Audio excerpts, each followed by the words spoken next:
Hello friends, I am भानी रामडाल। दोस्तों, online agriculture ई platform पर आपका एक बार फिर से स्वागत है। दोस्तों, आज अपने प्लांट ब्रीडिंग में जो नेक्स्ट टॉपिक है वो है जनन द्रव्य, जर्म प्लाज्म या जनन द्रव्य। आज के अपने इस टॉपिक में कंटेंट क्या रहेगा, जनन द्रव्य क्या है, इसकी परिभाषा की बात करेंगे, जनन द्रव्य के प्रकार की बात करेंगे यानी टाइप ऑफ जर्म प्लाज्म की बात करेंगे, और उसके अलावा अपने जर्म प्लाज्म कलेक्शन है वो किस तरह से करेंगे, और जर्म प्लाज्म कंजर्वेशन है वो किस तरह से करेंगे, और जर्म प्लाज्म का जो यूज है वो किस तरह से किया जाता है। इसके साथ साथ जैसे अपने जर्म प्लाज्म कंजर्वेशन की जो विधियां हैं उनमें जैसे जीन बैंक है, तो इंडिया में जो क्रॉप्स है उनके मेजर जीन बैंक कहाँ पर स्थित है अपने उनका भी डिस्कस करेंगे। तो सबसे पहले अपने बात करते हैं कि ये जर्म प्लाज्म या जनन द्रव्य होता क्या है। देखो, प्लांट का कोई भी पार्ट, चाहे वो मतलब सोमेटिक है या गैमेटिक है, यानी वो लैंगिक है या अलैंगिक है, जिससे नया प्लांट रिप्रोड्यूस हो सके, नया प्लांट जनरेट हो सके, उसको अपने क्या बोल देते हैं, जर्म प्लाज्म बोल दिया जाता है, यानी जनन द्रव्य कहा जाता है। जिससे नया पौधा तैयार किया जा सके उसको अपने क्या बोलते हैं, जनन द्रव्य कहते हैं। तो यह होगी मतलब जनन द्रव्य की या फिर जर्म प्लाज्म की डेफिनेशन। अब बात आती है जनन द्रव्य के प्रकार की, टाइप ऑफ जर्म प्लाज्म यानी जनन द्रव्य के प्रकार। तो देखो, सबसे पहले अपनी बात करें कि जो जर्म प्लाज्म है उसके यूज के आधार पर, उसके उपयोग के आधार पर जर्म प्लाज्म कितने प्रकार का होता है। तो इसमें देखो, एक तो होता है लोकल रेस, उसके बाद दूसरा होता है एब्सोल्यूट वेराइटीज, और तीसरा होता है वेराइटीज इन कल्टीवेशन, जिसको अपने मॉडर्न कल्टीवार्स भी बोल देते हैं। ब्रीडिंग लाइन्स आ जाता है, wild form and wild relatives आ जाते हैं, और स्पेशल जेनेटिक स्टॉक्स भी आ जाता है। अब अपने इनकी एक एक की बात करें। देखो, जर्म प्लाज्म का जो यूज हो रहा है, किस तरह से उसका यूज हो रहा है, उसके आधार पर वर्गीकरण में अपने सबसे पहले बात करते हैं लोकल रेस। देखो, लोकल रेस या देसी किस्में, लोकल रेस या देसी किस्में वो जर्म प्लाज्म होता है जिसको किसानों ने क्या किया, मतलब उपयोग में लेना शुरू कर दिया, और एक किसी क्षेत्र विशेष के अंदर उसका उपयोग लगातार वो करते रहे। यानी उसका जो उपयोग होने लगा, यानी किस्म के रूप में उपयोग होने लगा, तब उसको एक साइंटिफिकली तरीके से, एक सिस्टमेटिक तरीके से या प्रजनन की विधियों द्वारा एक किस्म के रूप में या एक कल्टीवार के रूप में विकसित नहीं किया गया था। ये कोई ऐसी रेस थी जो जंगल में थी, जो मानव के उपयोगी लगी, और उसको क्या है, किसी क्षेत्र विशेष में लगातार लगाया जाने लगा। यानी वो एक तरह से सर्टिफाइड नहीं है, प्रमाणित किस्म नहीं है, लेकिन किसी लोकल एरिया में वो लगाई जाती है, तो उसको अपने लोकल रेस बोल देते हैं या देसी किस्म बोल दिया जाता है। दूसरा है ऑब्सोल्यूट वेराइटी, यानी पुरानी अप्रचलित किस्में।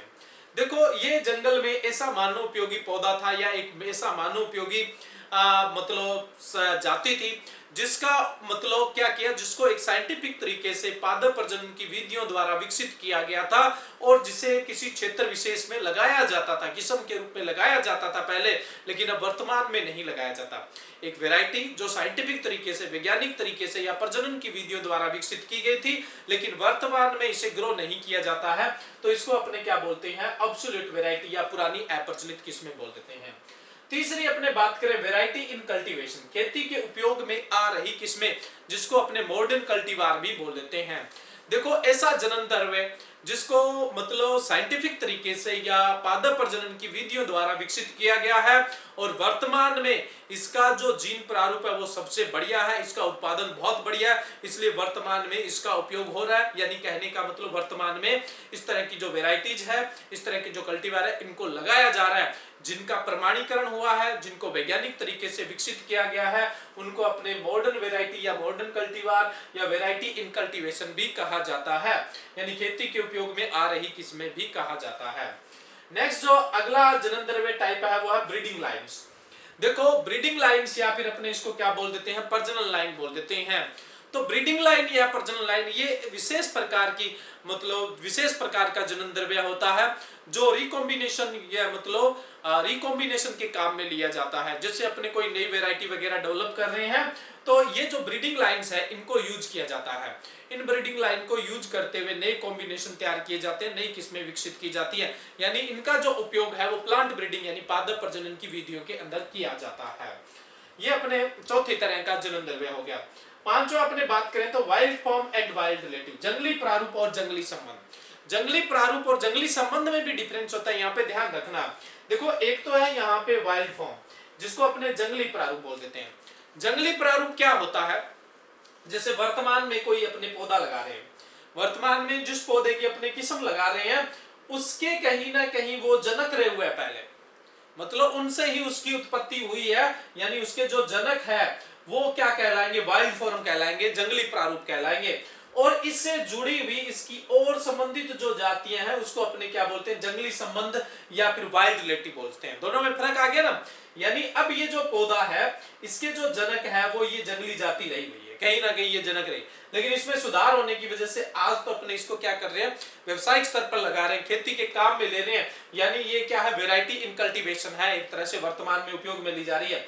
लेकिन इसके जो जनक है वो उनके अंदर जो संततियां आ रही है उनमें कोई मतलब किसी तरह का इंप्रूवमेंट नहीं हुआ और वो वैसी की वैसी लग रही है। तो अब अगर अपने ये वर्तमान में जो लगाया जाने वाला पौधा है इसका इसके जनक के समान जो जाति है उसके साथ क्रॉस करवाया जाए तो क्रॉस हो जाएगा, वो इसका जंगली प्रारूप है। और इससे जो संबंधित जातियां हैं जो इसका जनक नहीं रही हुई लेकिन इससे दिखने में वैसी है, तो इसका क्रॉस इनके साथ संबंधित जो प्रारूप है उनके साथ क्रॉस करवाएंगे तो उनका क्रॉस करवाना थोड़ा मुश्किल हो जाता है। और जो जनक है या जनक के जो मतलब संततियां हैं उनके साथ अगर इसका अपने व्यवसायिक किस्म का क्रॉस करें आसानी से, क्योंकि इन दोनों के जनक क्या है, समान है। तो जो जंगली प्रारूप है उसके साथ तो क्रॉस आसान है क्योंकि वो जनक रहे हुए हैं ना और जनक की संततियां। लेकिन अगर अपने जंगली संबंध की बात करें तो ये संबंधित जातियां हैं, मिलती जुलती जातियां हैं, इनके बीच में जनन करवाना, क्रॉस करवाना थोड़ा सा मुश्किल पड़ता है। तो ये अपने पांचवा प्रकार हो गया। छठा अपने बात करें स्पेशल जेनेटिक स्टॉक्स। देखो स्पेशल जेनेटिक स्टॉक क्या है, जिसको अपने विशिष्ट आनुवंशिक स्टॉक भी बोल दिया जाता है। स्पेशल जेनेटिक स्टॉक का मतलब है कुछ ऐसी मतलब जातियां जिनके अंदर म्यूटेशन हुआ, क्रॉसिंग ओवर हुआ, तो जिसकी वजह से क्या हुआ, उनमें कुछ स्पेशल कैरेक्टर डेवलप हो गए, जैसे रोग प्रतिरोधक क्षमता उत्पन्न हो गई, कोई गुणवत्ता बढ़ गई, या उनकी जो संख्यात्मक कोई चीज है उसमें वृद्धि हुई है, या कोई गुणात्मक चीज है उसके अंदर वृद्धि हुई है, यानी कोई क्वालिटेटिव इंप्रूवमेंट हुआ है या क्वांटिटेटिव इंप्रूवमेंट हुआ है, जिनको अपने क्या कर लिया, एक स्टॉक के रूप में रख लिया। अब अपने नई किस्में विकसित करते हैं तो इनका उपयोग करते हैं। जैसे मान लो कि हमें रोग प्रतिरोधक क्षमता उत्पन्न करनी है, तो मान लो जैसे गेहूं की कोई जाति थी जो रोली रोग के प्रतिरोधी, उसको हमने विशेष जेनेटिक स्टॉक में रख लिया। जब भी अपने नई किस्म विकसित करेंगे तो ये जो रोग प्रतिरोधी किस्म है इसके साथ क्रॉस करवाएंगे, जिससे आने वाली संतति है या जो मॉडर्न कल्टीवार अपने विकसित करने वाले हैं वो हो सकता है कि रोग प्रतिरोधी उत्पन्न हो सके। तो ये उपयोगिता के आधार पर अपने यहाँ पे जर्म प्लाज्म का वर्गीकरण किया है। इस आधार पे जर्म प्लाज्म 6 प्रकार का होता है। मैं दोबारा से एक बार फिर रिपीट कर देता हूँ। लोकल रेस यानी देसी किस्में, दूसरा ऑब्सोल्यूट वैरायटी यानी पुरानी अप्रचलित किस्में, तीसरा वैरायटी इन कल्टीवेशन या मॉडर्न कल्टीवार्स बोल देते हैं, खेती के उपयोग में आ रही। उसके अलावा प्रजनन लाइनें यानी ब्रीड लाइनें, ये विशेष प्रकार की लाइनें होती है जिनका उपयोग प्लांट ब्रीडिंग के अंदर किया जाता है। उसके अलावा वाइल्ड फॉर्म या वाइल्ड रिलेटिव यानी जंगली प्रारूप या जंगली संबंध, और उसके अलावा विशिष्ट आनुवंशिक स्टॉक यानी स्पेशल जेनेटिक स्टॉक हो गया। एक वर्गीकरण अपना ये हो गया। दूसरा जो वर्गीकरण है वो है यानी ये भी वर्तमान में किस उपयोग के अंदर है ना, वर्तमान में इनकी स्थिति कहां पर है, स्थिति के आधार पर इनका वर्गीकरण है। तो अगला जो जनन द्रव्य का वर्गीकरण है वो स्थिति के आधार पर है, यानी अभी फिलहाल इनकी पोजीशन कहां पे है। तो इसमें दो भागों में जनन द्रव्य को बांटा गया है। एक तो है कल्टीवेटेड जर्म प्लाज्म यानी कृषि जन्म द्रव्य, यानी जिसका उपयोग अभी खेती करने में किया जा रहा है, यानी जिन किस्मों को, जिन जातियों को खेती करने में उपयोग में लाया जा रहा है उसको अपने कल्टीवेटेड जर्म प्लाज्म या कृषि जनन द्रव्य कहा जाता है। और जो जंगल के अंदर है जिनका उपयोग व्यावसायिक स्तर पर नहीं किया जाता है उसको अपने क्या बोल देते हैं, वाइल्ड जर्म प्लाज्म या जंगली जनन द्रव्य बोल दिया जाता है।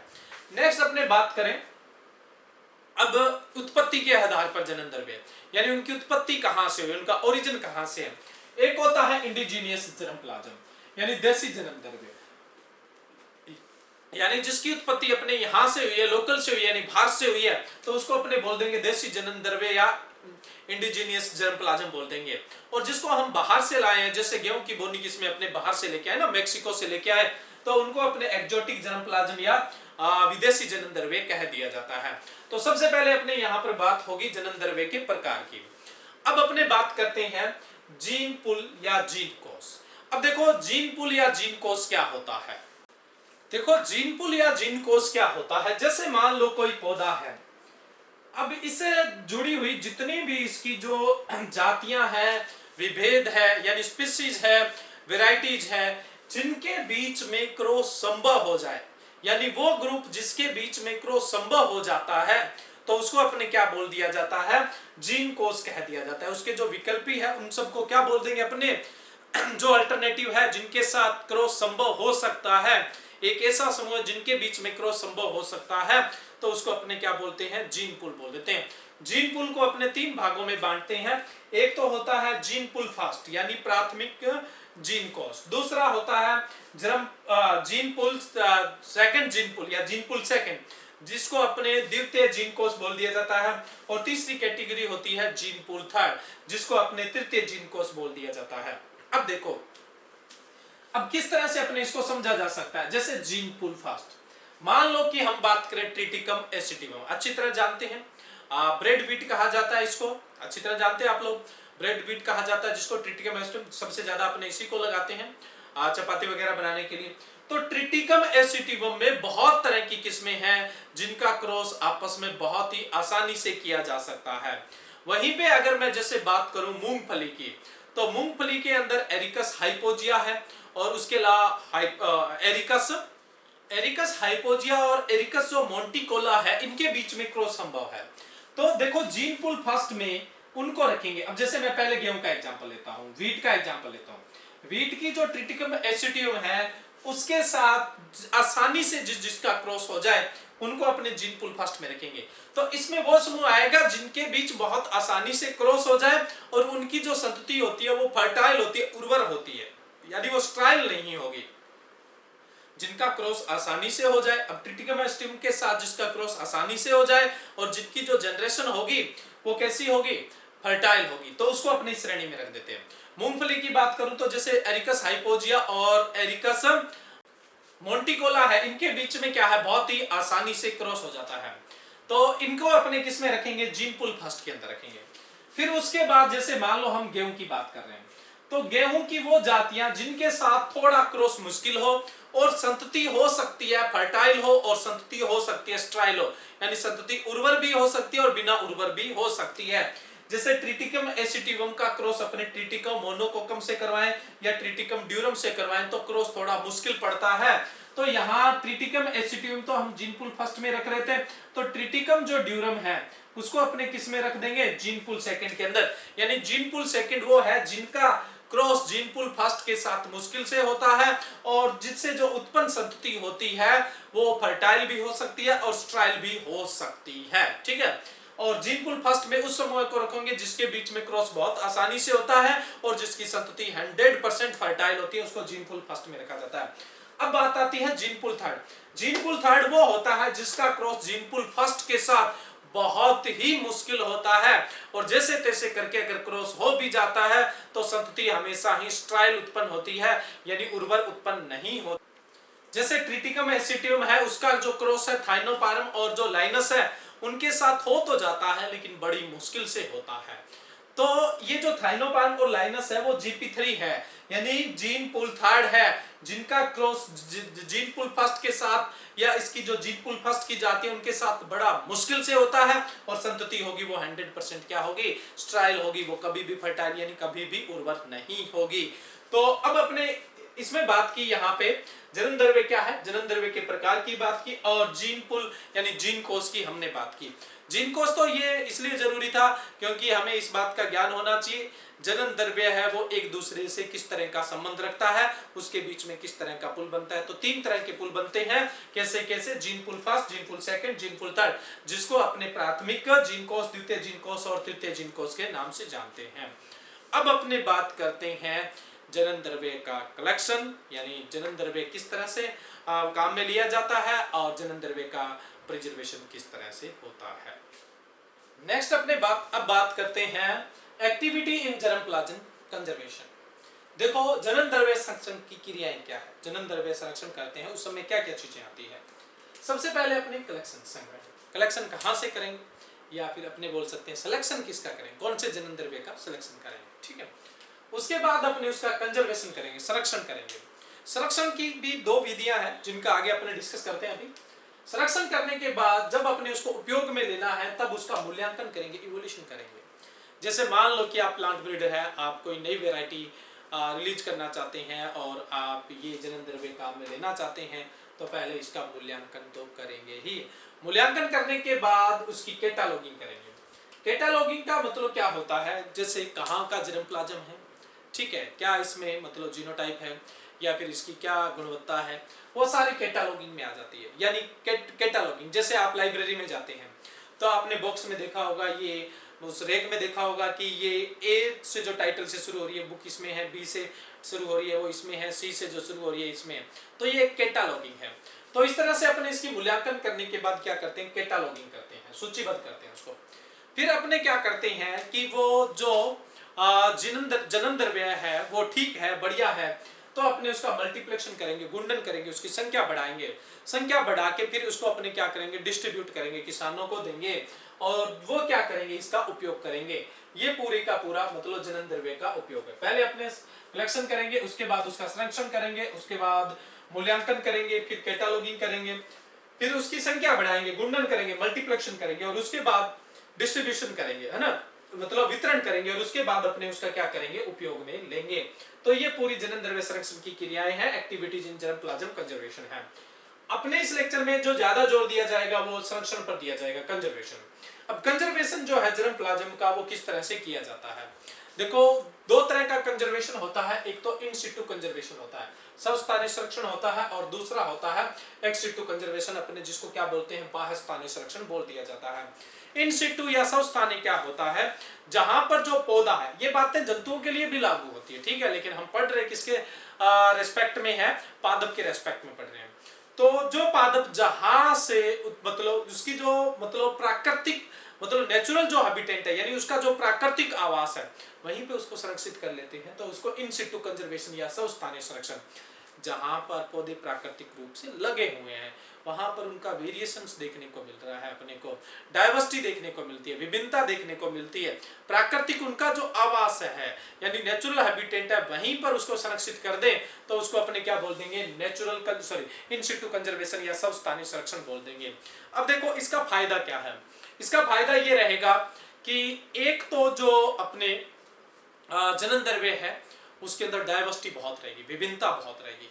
अगर आप मान लो एक्स सिटू कंजर्वेशन कर रहे हो यानी बाह्य स्थानीय कर रहे हो, उनके प्राकृतिक आवास से निकाल कर उन्हें बाहर कहीं सुरक्षित कर रहे हो, तो आप तो उपयोगी है वो उनको ही सुरक्षित करेंगे, बाकी तो है उनको तो नहीं सुरक्षित करने वाले, तो उससे डाइवर्सिटी घटती है, विभिन्नता होती है वो घटती है। लेकिन इन सिटू में विभिन्नता है वो बनी रहती है, जिससे इकोलॉजिकल बैलेंस बना रहता है, यानी पारिस्थितिकी संतुलन बना रहता है।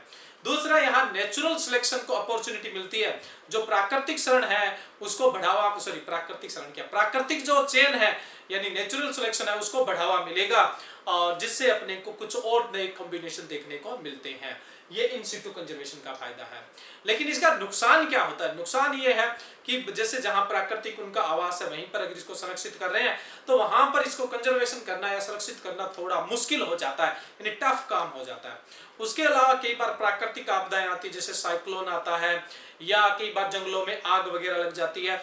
अगर इस तरह की प्रॉब्लम हो जाती है तो जो डाइवर्सिटी है, विभिन्नता है या जनन द्रव्य है उसके नष्ट होने के भी चांसेस रहते हैं। तो ये इन सिटू कंजर्वेशन के लाभ और नुकसान है, साथ साथ में आपको पता लग गया होगा इन सिटू कंजर्वेशन है वो है क्या। नेक्स्ट जो अगला अपने कंजर्वेशन है वो है एक्स सिटू कंजर्वेशन यानी बाह्य स्थानीय संरक्षण। बाह्य स्थानीय संरक्षण का मतलब क्या है, जैसे कोई पौधा है उसका प्राकृतिक आवास से उसे निकालकर अगर अपने उसको किसी कृत्रिम जगह पे या जहां पर वो नहीं है वहां पर अगर उसका कंजर्वेशन कर रहे हैं तब अपने उसको क्या बोल देंगे, एक्स सिटू कंजर्वेशन या बाह्य स्थानीय संरक्षण बोल दिया जाता है।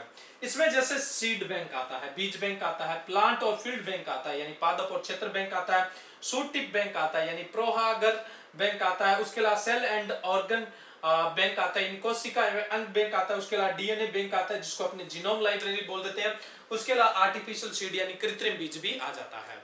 अब देखो आपने बाह्य स्थानीय संरक्षण के एक एक की बात करें, सीड बैंक।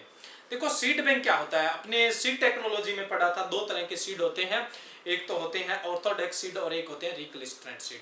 ऑर्थोडॉक्स सीड होते हैं उनको क्या होता है, कम नमी में यानी उनका मॉइस्चर कम करके अपने उसको मतलब शुष्क अवस्था में लंबे समय तक नॉर्मल वातावरण में सुरक्षित कर सकते हैं। जैसे गेहूं है, गेहूं की नमी को कम करके अपने साल भर तक घर पे स्टोर कर लेते हैं, तो वो एक तरह से ऑर्थोडॉक्स टाइप सीड होता है।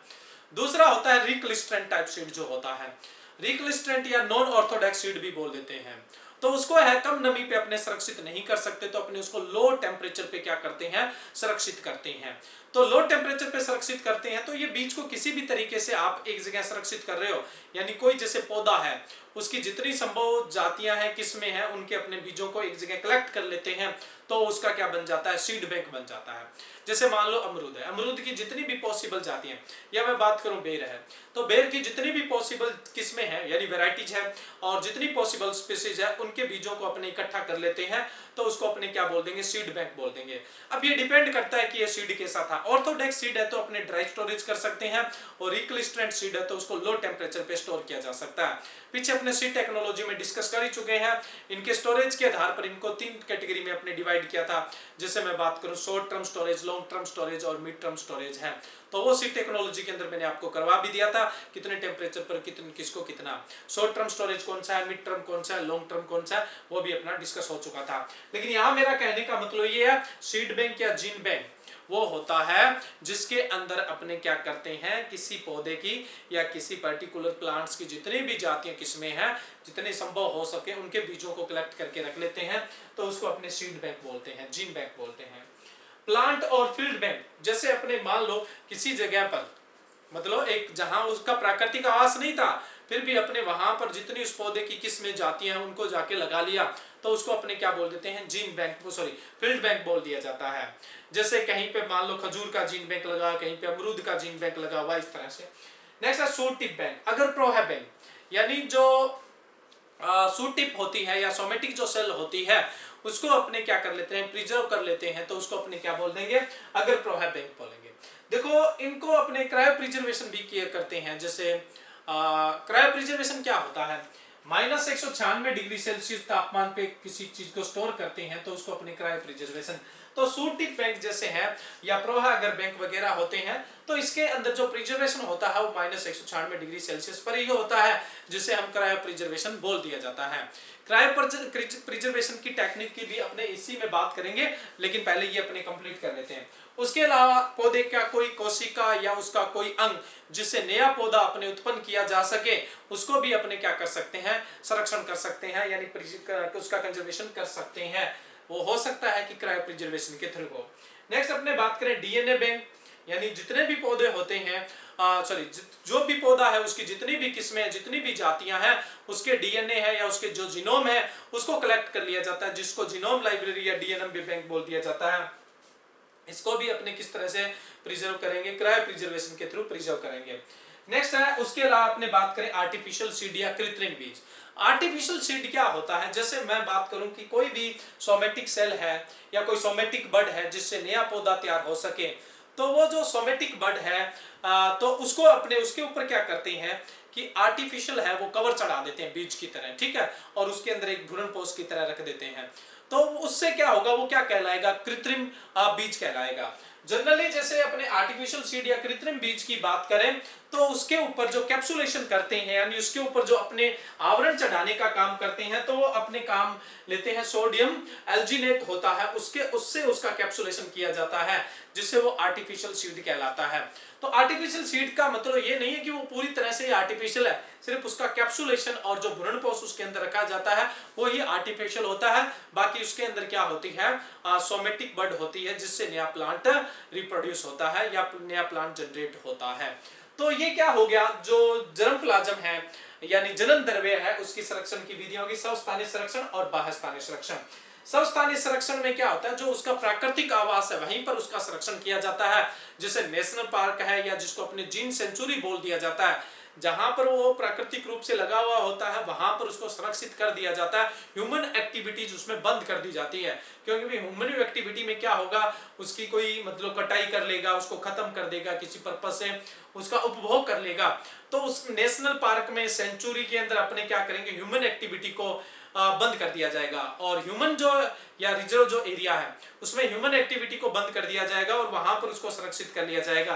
तो इसके एग्जांपल है जैसे सेंचुरी है, नेशनल पार्क्स है जिसको जीन सेंचुरी भी बोल दिया जाता है, या रिजर्वायर्स है, तो वो सब किसके अंदर आते हैं, स्वस्थानीय संरक्षण में आते हैं, यानी इन सिटू कंजर्वेशन में आते हैं। और एक्स सिटू कंजर्वेशन या बाह्य स्थानीय संरक्षण में सीड बैंक, प्लांट और field bank, shoot tip bank, cell और organ bank, DNA bank, genome library और आर्टिफिशियल सीड है, ये सब आते हैं। अब अपने बात करते हैं क्रायो प्रिजर्वेशन की, क्रायो प्रिजर्वेशन के टेक्निक की बात करते हैं, क्योंकि ये एक इंपॉर्टेंट है, यहाँ से भी क्रायो प्रिजर्वेशन से भी अपने प्लांट ब्रीडिंग में क्वेश्चन उठ जाते हैं। अपने बात कर रहे थे एक्स सिटू कंजर्वेशन में बाह्य स्थानीय संरक्षण के अंदर जो जन्म द्रव्य है उसका संरक्षण अपने किस तरह से करते हैं। क्रायो प्रिजर्वेशन से करते हैं, कोल्ड स्टोर से करते हैं, लो प्रेशर पर भी करते हैं और लो ऑक्सीजन स्टोरेज भी करते हैं। लो प्रेशर होगा तब रेस्पिरेशन नहीं होगा, स्टोरेज लंबा हो जाएगा। लो ऑक्सीजन स्टोरेज है वो भी किया जाता है अपने, और उसके अलावा कोल्ड स्टोरेज है उस पर भी जैसे सीड वगैरह को रखे जाते हैं। उसके अलावा लो ग्रोथ कल्चर के अंदर भी रखा जाता है, यानी जो ग्रोथ है कम होगी तो वो लंबे टाइम तक क्या होगा, वहां सुरक्षित रहेगा। ये संरक्षण करने के तरीके हैं। देखो क्रायो प्रिजर्वेशन है, कोल्ड स्टोरेज है, लो प्रेशर है, उसके अलावा लो ऑक्सीजन स्टोरेज है, और लो ग्रोथ जो कल्चर होता है उसके ऊपर भी अपने क्या करते हैं, उसको रखते हैं, जिससे उसकी ग्रोथ धीमे धीमे होती है, उसको लंबे समय तक रखा जा सकता है। लेकिन अब अपने मेनली बात करते हैं क्रायो प्रिजर्वेशन की, क्योंकि क्रायो प्रिजर्वेशन है बहुत ज्यादा मतलब काम में ली जाने वाली टेक्निक है, और इस पर जो जन्म द्रव्य होता है या जर्म प्लाज्म होता है उसको लंबे समय तक रखा जाता है, बहुत लंबे समय तक। हालांकि क्रायो प्रिजर्वेशन सबसे ज्यादा काम में ली जाने वाली तकनीक है, इसमें बहुत इफेक्टिव है, एफिशिएंट भी है, लेकिन इसकी सबसे बड़ी प्रॉब्लम है कि कॉस्टली बहुत पड़ती है, महंगा बहुत पड़ता है ये, इसलिए हर कोई इसको अडेप्ट नहीं कर सकता है। अपने इंडिया में बात करें तो जनरली जो सरकारी संस्थाएं हैं वो ही इसको अपने प्रिजर्व कर सकती है, मतलब इसके थ्रू प्रिजर्वेशन कर सकती है। तो अब अपने क्रायो प्रिजर्वेशन की बात करें, पूरी क्रायो प्रिजर्वेशन की मेथोडोलॉजी की बात करें, तो क्रायो प्रिजर्वेशन की जो प्रक्रिया है उसके अंदर सबसे पहले सिलेक्शन ऑफ मटेरियल है, उसका सिलेक्शन करना है। और सिलेक्शन भी अपने किसका करना चाहिए, जैसे मेरिस्टेम सेल है यानी विभज्योतक कोशिका है, या सस्पेंशन सेल कल्चर है, उसका अपने को चयन करना चाहिए। विभज्योतक सेल या फिर सस्पेंशन जो सेल है ये ज्यादा मतलब डेंस होती है, ज्यादा सघन होती है, जिसकी वजह से इनका जो स्टोरेज होता है, प्रिजर्वेशन होता है, वो लंबे समय तक होता है। फिर इनकी जो मतलब जनरेटिव रेट जो होती है, या फिर मैं बोलूं कि एक तरह से जो रीजनरेशन की जो रेट होती है वो कहीं ज्यादा होती है, क्योंकि ये ज्यादा डेंस कोशिकाएं होती है। उसके बाद आती है addition of the cryoprotectant. देखो क्रायो प्रोटेक्टेंट क्या होते हैं, क्रायो प्रोटेक्टेंट वो होते हैं जिस समय अपने क्या करते हैं, कूलिंग करते हैं या बहुत कम टेम्परेचर यानी चिलिंग टेम्परेचर से नीचे चले जाते हैं। क्रायो प्रिजर्वेशन का मतलब है -196 डिग्री सेल्सियस पर अपने यानी तरल नाइट्रोजन के अंदर उसका क्या करते हैं, ये टेम्परेचर अचीव करते हैं। तरल नाइट्रोजन की वजह से -196 डिग्री सेल्सियस टेम्परेचर होता है।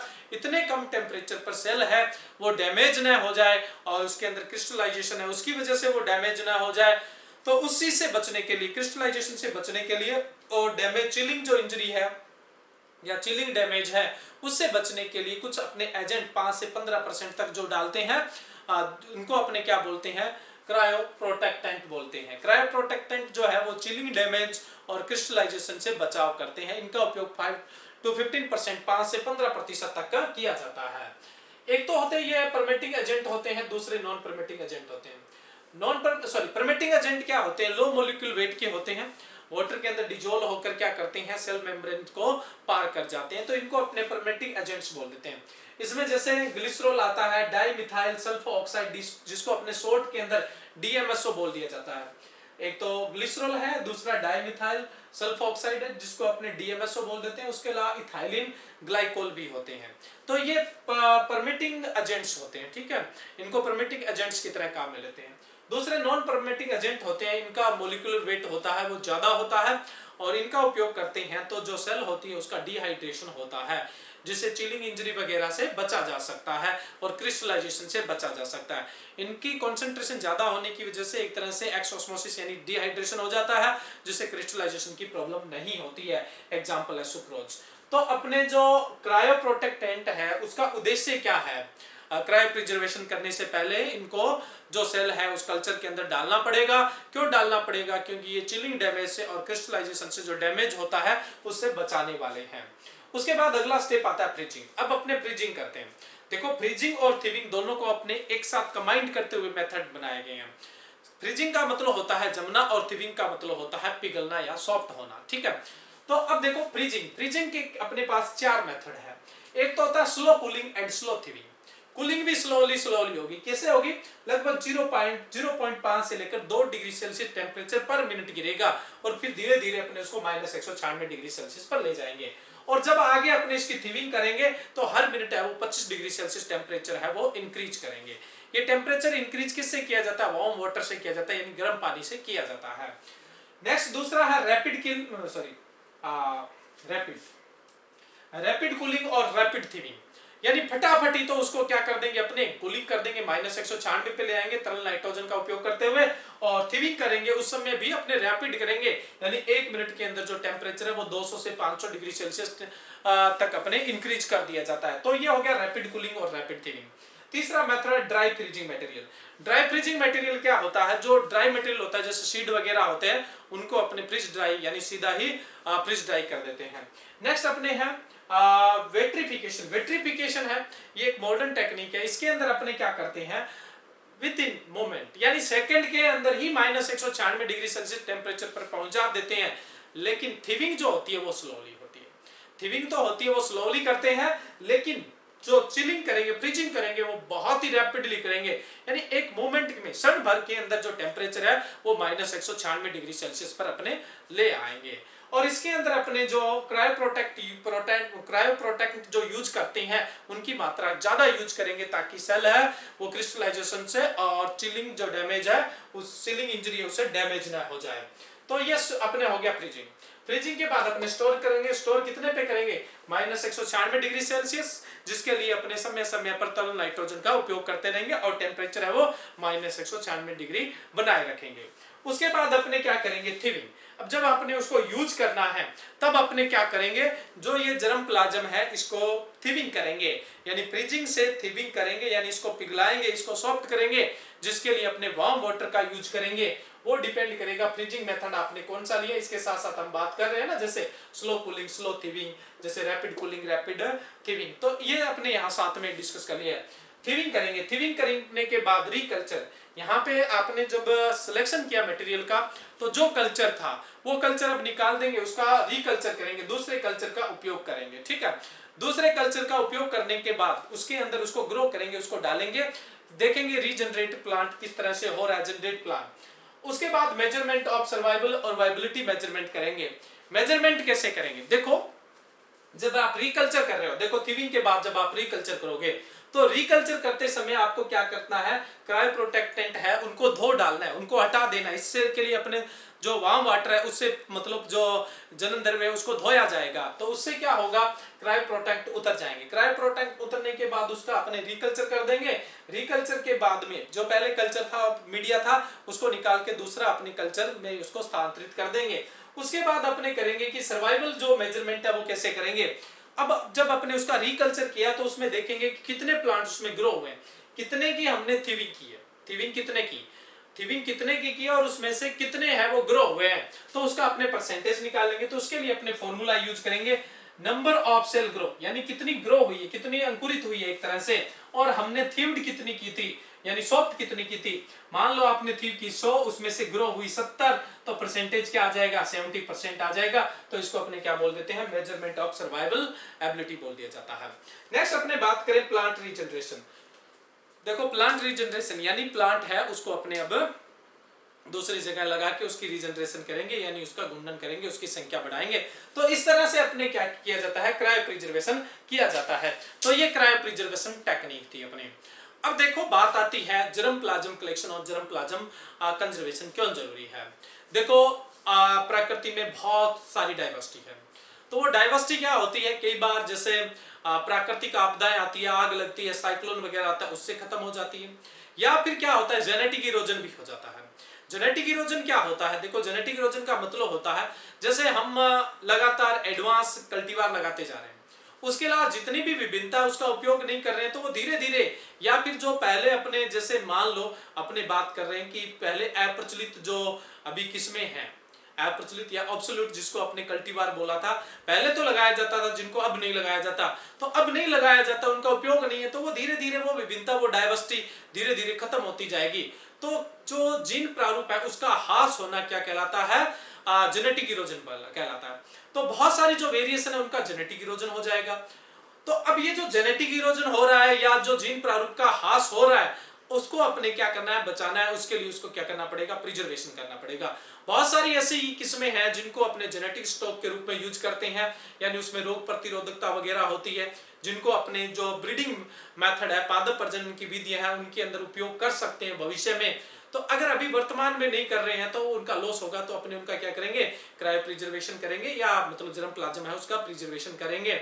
ऐसी बहुत सारी मतलब संबंधित जंगली जातियां हैं, जंगली विभेद है, जिनका अभी उपयोग नहीं हो रहा है, वो धीरे धीरे प्रकृति में खत्म हो सकती है। उनको रख लें, कल को अपने उनसे नए क्रॉस, नई कॉम्बिनेशन डेवलप हो सकते हैं, जिससे अपने वेरिएशन है वो ज्यादा अपने पास सुरक्षित रहेगा और आने वाले समय में और ज्यादा क्वालिटी की किस्में और ज्यादा अच्छी किस्में हैं उनको विकसित किया जा सकता है। कुल मिला के अपने एक लाइन में अगर बात कहें तो विभिन्नता जो है उसको बरकरार रखने के लिए, उसको बनाए रखने के लिए अपने उसका संरक्षण कर लेते हैं, जिसका उपयोग अपने रोग प्रतिरोधकता में कर सकते हैं, अधिक उत्पादन वाली किस्मों में कर सकते हैं, नई जातियों के विकास में कर सकते हैं, नए कॉम्बिनेशन देखे जा सकते हैं। तो इस तरह से उनका यूज हो सकता है, या वातावरण या जो प्रतिकूल दशाएं हैं, एडवर्स कंडीशन है, उनके प्रति सहनशीलता है वो अपने विकसित कर सकते हैं आने वाले समय में। इसलिए अपने को विभिन्नता हमेशा सुरक्षित रखनी चाहिए, जेनेटिक इरोजन को रोकना चाहिए। जेनेटिक इरोजन के पीछे कारण क्या है, सिर्फ आपने मॉडर्न वेराइटीज लगा रहे हैं। जो पहले लगाए जाते थे कल्टीवार, उनकी तरफ ध्यान नहीं दे रहे हैं। जो वाइल्ड रिलेटिव्स है या वाइल्ड जो पेरेंट्स है उनकी तरफ अपने ध्यान नहीं दे रहे हैं, तो उनका लॉस धीरे धीरे होता जा रहा है। या फिर क्या है, पॉपुलेशन का प्रेशर है, पॉपुलेशन का प्रेशर है, जिसकी वजह से डिफॉरेस्टेशन हो रहा है, यानी जंगल है उनको काटे जा रहे हैं, कॉलोनियां बन रही है, रोड लाइंस बन रही है, रेलवे लाइंस बन रही है, जिसकी वजह से डाइवर्सिटी है वो खत्म होती जा रही है। तो ये जो डाइवर्सिटी है इसको अपने को प्रिजर्व करना चाहिए, यानी जो जेनेटिक इरोजन है उससे जो लॉस हो रहा है उसकी भरपाई अपने एक ही तरीके से की जा सकती है कि अपने जो जीन जनन द्रव्य है या जर्म प्लाज्म है उसका अपने को प्रिजर्वेशन करना चाहिए। अब इसके अलावा अपने बात करें कुछ जैसे क्रॉप है, कमर्शियल क्रॉप्स है, व्यावसायिक फसलें हैं, उनके जीन बैंक की। तो इंडिया में कहां पर किस फसल का जीन बैंक है वो अपने स्लाइड के थ्रू अब बात करते हैं। अगर हम बात करें कि इंटरनेशनल लेवल पर जनन द्रव्य जर्म प्लाज्म को कौन डील करता है, तो international board for plant Genetic resources करता है, जिसको IBPGR बोला जाता था। इसकी स्थापना 1974 में हुई। बाद में अक्टूबर 1993 में इसको अपने international Plant Genetic Resources institute कहा जाने लगा, IPGRI कहा जाने लगा।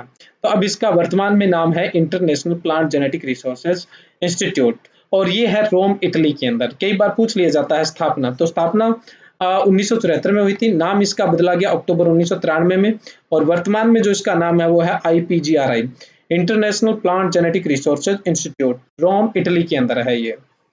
उसके अलावा अपने बात करें भारत के अंदर जो जर्म प्लाज्म है उसको डील कौन करता है। देखो, भारत में जर्म प्लाज्म को डील करता है national bureau of plant Genetic resources, और इसका जो हेड ऑफिस है वो नई दिल्ली के अंदर है। और ये अपने अलग अलग जैसे सब ऑफिस बनाकर और जो जनन द्रव्य है उसको डील करने का काम करता है, यानी जनन द्रव्य संरक्षण करने का काम करता है। और इसके थ्रू कई जो अपने जीन बैंक है वो स्थापित किए गए हैं। देखो, इसकी स्थापना 1976 में हुई थी। अगर अपने इसकी हिस्ट्री की बात करेंगे तो आगे अपने एक लेक्चर में डिस्कस होगा इसका, जिसके अंदर अपने इंट्रोडक्शन की बात करेंगे। तो इंट्रोडक्शन वाला टॉपिक है, उसके अंदर अपने इसकी हिस्ट्री का भी डिस्कस कर लेंगे।